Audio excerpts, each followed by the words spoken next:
Hi dear friends, welcome to chem time with Manasa. Friends, ಇವತ್ತಿನ ವಿಡಿಯೋದಲ್ಲಿ ನಾವು some basic concepts of chemistry chapter ಇಂದ KCET 2016 ಇಂದ 2020 ವರೆಗೆ ಅಂದ್ರೆ ಲಾಸ್ಟ್ 5 ಇಯರ್ಸ್ ಅಲ್ಲಿ ಯಾವೆಲ್ಲ ನ್ಯೂಮರಿಕಲ್ ಪ್ರಾಬ್ಲಮ್ಸ್ ನ ಕೇಳಿದ್ದಾರೆ ಅದನ್ನ ಸಾಲ್ವ್ ಮಾಡ್ತಾ ಇದೀವಿ. ಫ್ರೆಂಡ್ಸ್, ನನ್ನ ಚಾನಲ್ ಅಲ್ಲಿ ನಿಮಗೆ ಲಾಸ್ಟ್ 4 ಇಯರ್ಸ್ ಕ್ವಶನ್ ಪೇಪರ್ಗೆ ಕೆಸಿಇಟಿ ಕೆಮಿಸ್ಟ್ರಿ ಕ್ವಶನ್ ಪೇಪರ್ಗೆ ಡೀಟೇಲ್ ಸೊಲ್ಯೂಷನ್ ಸಿಗುತ್ತೆ. ಆ ಸೊಲ್ಯೂಷನ್ ಇರುವಂತಹ ವಿಡಿಯೋಸ್ ನ ಪ್ಲೇ ಲಿಸ್ಟ್ ಈಗ ಸ್ಕ್ರೀನ್ ಅಲ್ಲಿ ಬರ್ತಾ ಇದೆ. ಒಂದ್ಸಲ ಆ ಎಲ್ಲ ವಿಡಿಯೋಸ್ ನ ನೋಡಿ, ಯಾಕಂತಂದ್ರೆ previous year question paper solve ಮಾಡೋದು ನಿಮ್ಮ ಎಕ್ಸಾಮ್ಗೆ ತುಂಬಾನೇ ಹೆಲ್ಪ್ ಆಗುತ್ತೆ. ಸೊ ಈ ಚಾಪ್ಟರ್ ಇಂದ 2016 ಅಲ್ಲಿ ಕೇಳಿದಂತ ಕ್ವಶನ್ ಅಂತಂದ್ರೆ, the number of oxygen atoms in 4.4 gram of CO2 is 1.2 into 10 to the power of 23, 6 into 10 to the power of 22, 6 into 10 to the power of 23 and 12 into 10 to the power of 23 atoms. So ನಮಗೆ first molar mass of CO2 ಅಂತ ತಗೊಂಡ್ರೆ 44 grams per mole ಅಲ್ವಾ. ಇಲ್ಲಿ question ಏನ್ ಕೇಳಿದ್ದಾರೆ, 4.4 grams of carbon dioxide ಅಲ್ಲಿ ಎಷ್ಟು oxygen atoms ಇರುತ್ತೆ ಅಂತ. ಸೊ ಫಸ್ಟ್ ನಾವ್ ಇದನ್ನ ಮೋಲ್ಗೆ ಕನ್ವರ್ಟ್ ಮಾಡಿದ್ರೆ 4.4 ಗ್ರಾಮ್ ಅಂತಂದ್ರೆ ಮಾಸ್ ಬೈ ಮೋಲಾರ್ ಮಾಸ್ ಮಾಡಿದ್ರೆ ನಮ್ಗೆ ನಂಬರ್ ಆಫ್ ಮೋಲ್ ಸಿಗತ್ತಲ್ವಾ. So mass 4.4 divide by molar mass 44. So 0.1 mole ಅಷ್ಟು CO2 ಇದೆ. ಅಂದ್ರೆ 4.4 ಗ್ರಾಮ್ ಆಫ್ CO2 ಅಂತಂದ್ರೆ 0.1 mole of CO2. So 1 mole ಅಂತಂದ್ರೆ ಏನಾಗುತ್ತೆ, 6.02 into 10 to the power of 23 molecules ಇರುತ್ತೆ. ಬಟ್ ಇಲ್ಲಿರೋದು just 0.1 mole of CO2. So 0.1 mole of CO2 has 6.02 into 10 to the power of 23 into 0.1. That is 6.02 into 10 to the power of 22 molecules ಇರುತ್ತೆ. ಯಾವುದ್ರಲ್ಲಿ 4.4 gram of CO2 or 0.1 mole of CO2 ನಲ್ಲಿ.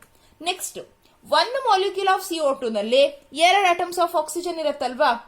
Therefore 6.02 into 10 to the power of 22 molecules of CO2 will contain 6.02 into 10 to the power of 22 into 2. Simple 1 CO2 molecule ಅಲ್ಲಿ 2 atoms ಇರುತ್ತೆ ಅಂತಂದ್ರೆ this much of molecules ಅಲ್ಲಿ into 2 ಮಾಡಿದ್ರೆ ನಮಗೆ total number of atoms of oxygen ಸಿಗುತ್ತೆ. So 1.204 into 10 to the power of 23 atoms of O2 ಯಾವ್ದ್ರಲ್ಲಿರುತ್ತೆ, 4.4 gram of CO2 ನಲ್ಲಿ ಇರುತ್ತೆ. So option A is the correct answer. Next 2017 ಅಲ್ಲಿ ಕೇಳಿದಂತ question ನೋಡಿದ್ರೆ, if 3.01 into 10 to the power of 20 molecules are removed from 98 milligrams of H2SO4, then number of moles of H2SO4 left are. So ಇಲ್ಲಿ ಕೂಡ again number of moles ಮತ್ತೆ milligrams etcetera conversion ಗೆ ಬಂತು. Options ಇದೆ 0.1, 0.5, 9.95 or 1.6 into 10 to the power of -3 moles. So first ನಾವ್ ಏನ್ ಮಾಡೋದು, molar mass of H2SO4 ಎಷ್ಟು 98 ಗ್ರಾಮ್ಸ್ ಪರ್ ಮೋಲ್. ಬಟ್ ಇಲ್ಲಿರೋದಷ್ಟು 98 milligrams. That means 98 into 10 to the power of -3 grams. So 98 grams of H2SO4 ಅಂದ್ರೆ 1 mole. 98 milligrams of H2SO4 ಅಂತಂದ್ರೆ 0.001 ಮೋಲ್ಸ್. Then ಇಲ್ಲೇನಾಗಿದೆ, 3.01 into 10 to the power of 20 molecules ನ remove ಮಾಡಿದ್ದಾರೆ. So ನಮ್ಗೆ ಇಲ್ಲಿ ಆನ್ಸರ್ ಯಾವುದು, ಮೋಲ್ ಅಲ್ಲಿ ಇದೆ ಅಲ್ವಾ.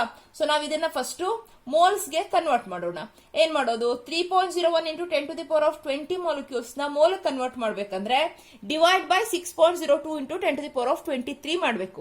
ಮತ್ತೇನಿಲ್ಲ, 6.02 into 10 to the power of 23 molecules ಅಂತಂದ್ರೆ 1 mole. So 3.01 into 10 to the power of 20. Simple calculation. So ನಮ್ಗೆ ಇಲ್ಲಿ ಎಷ್ಟು ಬರುತ್ತೆ, 0.0005 moles. Then number of moles of H2SO4 remaining ಅಂತಂದ್ರೆ ನಮ್ಮ ಹತ್ರ 0.01 ಮೋಲ್ಸ್ ಇತ್ತು.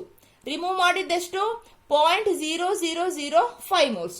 ಸೊ ಲೆಫ್ಟ್ ಅಮೌಂಟ್ ಎಷ್ಟಾಗುತ್ತೆ, 0.0005 moles or simply 0.5 into 10 to the power of -3 moles. That is option B. Next 2018 ಅಲ್ಲಿ ಕೇಳಿದಂತ question, 1 gram of Mg is burnt with 0.28 grams of O2 in a closed vessel. Which reactant is left in excess and how much? So ಇಲ್ಲೇನಾಗತ್ತೆ, first ಏನಂತಂದ್ರೆ balanced reaction ಅಂತ ನೋಡಿದ್ರೆ Mg ಮತ್ತು O2 combustion reaction ಅಲ್ವಾ. So 2Mg plus O2 gives 2MgO. ಅಂದ್ರೆ meaning ಏನಾಗುತ್ತೆ, 32 grams of O2 is required to burn 48 grams of Mg. ಇಲ್ಲೇನಾಗತ್ತೆ, ನಮ್ಗಿರೋದು 1 gram of Mg 0.28 grams of O2. So clearly excess amount ಅಲ್ಲಿ ಉಳಿಯೋದು ಯಾವುದು? mg. 1 gram ಅಷ್ಟಿದೆ. O2 ಇರೋದೆಷ್ಟು? ಸಿಂಪಲ್ 0.28. ಸೊ ನೀವು ಒಂದೇ ಸಲ ಎಕ್ಸೆಸ್ ಅಮೌಂಟ್ ಅಲ್ಲಿ ಇರೋದು ಯಾವುದು ಅಂತ ಕಂಡು ಹಿಡಿದ್ರಿ ಅಂತಂದ್ರೆ ಅಮೌಂಟ್ ಕಂಡು ಹಿಡಿಲಿಕ್ಕೆ ತಲೆ ಕೆಡಿಸ್ಕೊಳ್ಳೋದೇ ಬೇಡ. ಆಕ್ಚುಲಿ ನಿಮ್ಗೆ ಈ ಕ್ಯಾಲ್ಕುಲೇಷನ್ ಬೇಕಾಗೇ ಇಲ್ಲ, ಬಟ್ ನಿಮ್ಗೆ ಗೊತ್ತಿರ್ಲಿ ಅಂತ ಹೇಳ್ತಾ ಇದ್ದೀನಿ ಅಷ್ಟೇನೆ. ಇಲ್ಲಿ ಒಂದ್ಸಲ ಆಪ್ಷನ್ ನೋಡಿದ್ರೆ 5.8 ಗ್ರಾಮ್ಸ್ ಆಫ್ mg ಇದೆ, ಮತ್ತೊಂದು 0.58 ಗ್ರಾಮ್ಸ್ ಆಫ್ mg ಇದೆ. ನೋಡಿದ್ರೆ ಜಸ್ಟ್ ಇರೋದು 1 ಗ್ರಾಮ್ ಅಷ್ಟು mg. 5.8 ಎಕ್ಸೆಸ್ ಅಮೌಂಟ್ ಅಲ್ಲಿ ಇರೋಕಂತೂ ಸಾಧ್ಯ ಇಲ್ಲ ಅಲ್ವಾ? ಸೊ ಕರೆಕ್ಟ್ ಆನ್ಸರ್ ಏನಾಗುತ್ತೆ? ಆಪ್ಷನ್ ಬಿ mg 0.58 ಗ್ರಾಮ್ಸ್ ಆಗುತ್ತೆ. ಬಟ್ ಈ ತರ ಎಲ್ಲ ಸಲನು ಕೇಳಲ್ಲ ಅಲ್ವಾ? ಸೊ ನಮ್ಗೆ ಆಕ್ಚುಯಲ್ ಮೆಥಡ್ ಏನು ಸಾಲ್ವ್ ಮಾಡೋಕೆ ಅನ್ನೋದು ಗೊತ್ತಿರಲೇಬೇಕು. ಸೊ ನಿಮ್ಗೆ ಈ ರಿಯಾಕ್ಷನ್ ನೋಡಿದ್ರೆ ಗೊತ್ತಾಗುತ್ತೆ 32 grams of O2 is required to burn 48 grams of mg. So ಇಲ್ಲಿರೋದೆಷ್ಟು? 0.28 grams of O2 will required for 48 divide by 32 into 0.28 grams of mg. So ಇಲ್ಲೇನಾಗುತ್ತೆ? 0.42 ಗ್ರಾಮ್ಸ್ ಅಷ್ಟು mg ಮಾತ್ರ 0.28 ಗ್ರಾಮ್ಸ್ ಆಫ್ O2 ಇಂದ burn ಆಗುತ್ತೆ. Then left out amount ನಾವು calculate ಮಾಡಬೇಕು ಅಂತಂದ್ರೆ mg will remain in excess is equal to 1 gram ಇತ್ತು. ಈ 0.28 ಗ್ರಾಮ್ಸ್ ಆಫ್ O2 ಏನ್ ಮಾಡಿದೆ? 0.42 ಗ್ರಾಮ್ಸ್ ಆಫ್ mg ನ ಬರ್ನ್ ಮಾಡಿದೆ. So 1 minus 0.42 is equal to 0.58 grams. So it is the answer for this question. 2019 ಅಲ್ಲಿ ಕೇಳಿದಂತ question. The mass of AgCl precipitated when a solution containing 11.70 grams of NaCl is added to a solution containing 3.4 gram of AgNO3 is. Atomic mass of Ag and Na ಕೊಟ್ಟಿದ್ದಾರೆ and option ಅಲ್ಲಿ 4 different values ನ ಕೊಟ್ಟಿದ್ದಾರೆ. First ನಾವು reaction ನೋಡಿದ್ರೆ NaCl plus AgNO3 gives AgCl plus NaNO3. First ನಾವು number of moles of NaCl and AgCl calculate ಮಾಡೋಣ. ಹೇಗೆ? Mass divide by molar mass. 11.70 grams of NaCl ಇದೆ, ಮೋಲಾರ್ ಮಾಸ್ 58.5. ದೆನ್ AgNO3 ಗೆ mass 3.4 grams ಇದೆ and molar mass 170. So ನಮಗೆ 0.2 moles of NaCl ಸಿಕ್ತು, 0.02 moles of AgNO3 ಸಿಕ್ತು. So ಇಲ್ಲಿ AgNO3 limiting reagent, ಅದು ಕಡಿಮೆ ಅಮೌಂಟ್ ಅಲ್ಲಿ ಇದೆ ಅಲ್ವಾ? So AgNO3 limiting reagent. ಇಲ್ಲೇನಾಗುತ್ತೆ? NaCl ನ ಅಮೌಂಟ್ ಎಷ್ಟೇ ಇದ್ರೂ ಕೂಡ AgNO3 ಅಮೌಂಟ್ ಕಡಿಮೆ ಇರೋದ್ರಿಂದ ಅಮೌಂಟ್ ಆಫ್ ದಿ ಪ್ರಾಡಕ್ಟ್ ಏನಾಗುತ್ತೆ? Just amount of the limiting reagent ಮೇಲೆ ಡಿಪೆಂಡ್ ಆಗುತ್ತೆ. ಸೊ NaCl 0.2 ಮೋಲ್ಸ್ ಅಷ್ಟು ಇದ್ರೂ ಕೂಡ ಇಲ್ಲಿ 0.02 ಮೋಲ್ಸ್ ಅಷ್ಟು AgNO3 ಇದೆ ಅಂತಂದ್ರೆ 0.02 moles of AgNO3 will react with 0.02 moles of NaCl to form 0.02 moles of AgCl. Simple reaction ನೋಡಿ, 1 mole of NaCl react with 1 mole of AgNO3 to produce 1 mole of AgCl. So ಇಲ್ಲೇನಾಗುತ್ತೆ? 0.02 moles ಅಷ್ಟು NaCl and AgNO3 react ಆದ್ರೆ 0.02 moles of AgCl form ಆಗುತ್ತೆ.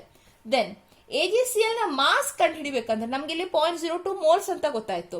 Mass ಕಂಡು ಹಿಡಿಬೇಕು ಅಂದ್ರೆ ಏನಾಯ್ತು? Moles into molar mass ಮಾಡಿದ್ರೆ ನಮ್ಗೆ ಮಾಸ್ ಸಿಗುತ್ತೆ. So 0.02 into 143.5 that is 2.87 grams. So correct answer is option C 2.87 gram. Next 2020 ನಲ್ಲಿ ಕೇಳಿದಂತ question. A gas mixture contains 25% of helium and 75% of methane by volume at a given temperature and pressure. The percentage by mass of methane in the mixture is approximately.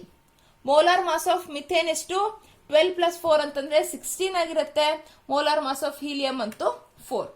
Percentage of methane ಕಂಡು ಹಿಡಬೇಕು ಅಂದ್ರೆ ನೀವು ಈ formula use ಮಾಡಬಹುದು. Volume percent of methane into molar mass of methane divide by volume percent of methane into molar mass of methane plus volume percent of helium into molar mass of helium into 100. So value substitute ಮಾಡಿದ್ರೆ 75% ಅಷ್ಟು methane ಇದೆ. So 75 into 16 divide by 75 into 16 plus 25 into 4 into 100. So that is equal to 92.3% or option ಅಲ್ಲಿ ಇರೋದು ನೋಡಿದ್ರೆ 92%. So friends, ನಿಮ್ಗೆ ಈ chapter some basic concepts of chemistry ಅಂತ ನೋಡಿದ್ರೆ ನಿಮ್ಗೆ mole, molar mass and mass etcetera conversions ಏನಿದೆ ಅವೆಲ್ಲಾನು ಕ್ಲಿಯರ್ ಆಗಿ ಗೊತ್ತಿರಬೇಕು. ಅದಕ್ಕೆ ಸಂಬಂಧಪಟ್ಟಂತ ನ್ಯೂಮರಿಕಲ್ಸ್ ನ ಕೇಳ್ತಾರೆ. ಹಾಗೆ ಲಿಮಿಟಿಂಗ್ ರಿಯೇಜೆಂಟ್ ತುಂಬಾ ಇಂಪಾರ್ಟೆಂಟ್ ಕಾನ್ಸೆಪ್ಟ್, ಜೊತೆಗೆ ಕಾನ್ಸಂಟ್ರೇಷನ್ ಟರ್ಮ್ಸ್ ಒಂದಿಷ್ಟು ಮೆನ್ಷನ್ ಮಾಡಿದಾರಲ್ವಾ, ಅದಕ್ಕೆ ಸಂಬಂಧಪಟ್ಟಂತಹ ನ್ಯೂಮರಿಕಲ್ ಪ್ರಾಬ್ಲಮ್ಸ್ ನ ಕೂಡ ಕೇಳ್ತಾರೆ. ಈ ಸಲ KCET ಎಕ್ಸಾಮ್ಗೆ, KCET ಒಂದೇ ನೆನಪಿರ್ಲಿ, ನೀಟ್ ಅಲ್ಲ, KCET ಎಕ್ಸಾಮ್ಗೆ ಒಂದಿಷ್ಟು ಪೋರ್ಷನ್ ನ ರೆಡ್ಯೂಸ್ ಮಾಡಿದ್ದಾರೆ ಅಂತಂದ್ರೆ ಅಲ್ಲಿ ಮಧ್ಯೆ ಇರುವಂತಹ ಡಿಫ್ರೆಂಟ್ ಲಾಸ್ ಒಂದಿಷ್ಟನ್ನ ಡಿಲೀಟ್ ಮಾಡಿದ್ದಾರೆ. ಅವುಗಳನ್ನ ನೀವು KCET ಎಕ್ಸಾಮ್ಗೆ ಓದ್ಲೇಬೇಕಂತ ಇಲ್ಲ. ಸೊ ಆದಷ್ಟು ನ್ಯೂಮರಿಕಲ್ ಪ್ರಾಬ್ಲಮ್ಸ್ ಕಡೆ ಹೆಚ್ಚಿಗೆ ಗಮನ ಕೊಡಿ. ಇಲ್ಲಿ ಸಾಲ್ವ್ ಮಾಡಿದ್ರಲ್ಲಿ ಏನಾದ್ರು ಡೌಟ್ ಇದೆ ಅಂತಂದ್ರೆ ಕಮೆಂಟ್ ಮಾಡಿ, ನಿಮ್ಮ ಡೌಟ್ ನ ಸಾಲ್ವ್ ಮಾಡ್ಕೊಡ್ತೀನಿ. ಹಾಗೆ ಈ ವಿಡಿಯೋ ಬಗ್ಗೆ ನಿಮ್ಮ ಒಪಿನಿಯನ್ ನ ಕಮೆಂಟ್ ಮಾಡಿ, ಈ ವಿಡಿಯೋನ ಲೈಕ್ ಮಾಡಿ, ನಿಮ್ಮ ಫ್ರೆಂಡ್ಸ್ ಜೊತೆ ಶೇರ್ ಮಾಡಿ, ಹಾಗೆ ನನ್ನ ಚಾನಲ್ಗೆ ಸಬ್ಸ್ಕ್ರೈಬ್ ಮಾಡಿ. Thank you.